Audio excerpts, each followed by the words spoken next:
So, makabilang buhay siya.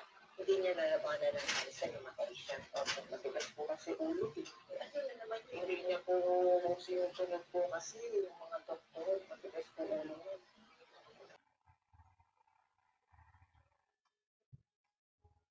Reinstating salam sa'yo. Anak ka ni Ilan? Opo. Kaibigan niya ako. Nandiyan ba si mama mo? Baka. Hindi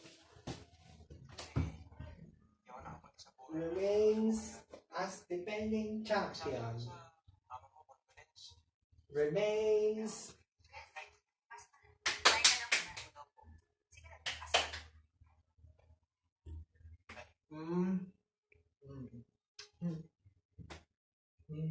Nakikiramay ako sa iyo. Salamat sa pakikiramay. George, pwede ba matahimikin mo na kami? Kalimutan mo na ako, tapos na tayo.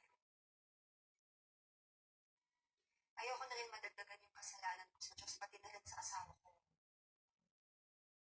Hindi rin sapat na dahilan yung mga trauma ko sa buhay para makagawa tayo ng mga bagay na makakasakit sa mga mahal ko sa buhay.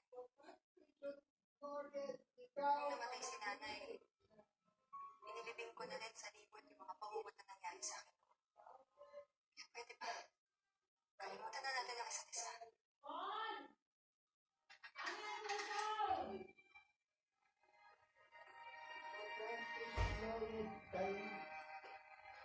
Precious Dari, ikaw,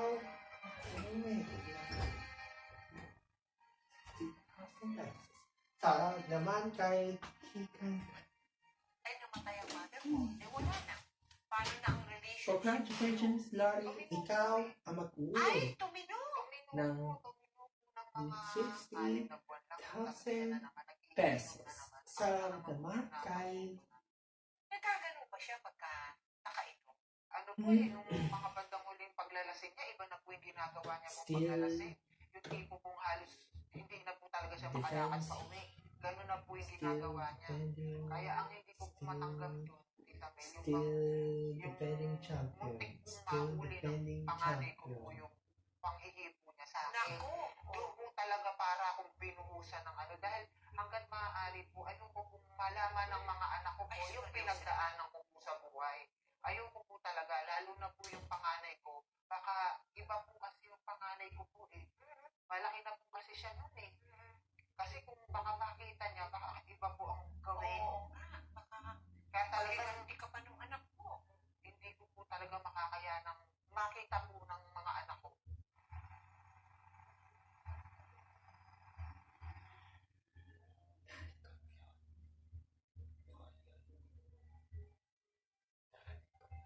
Mm.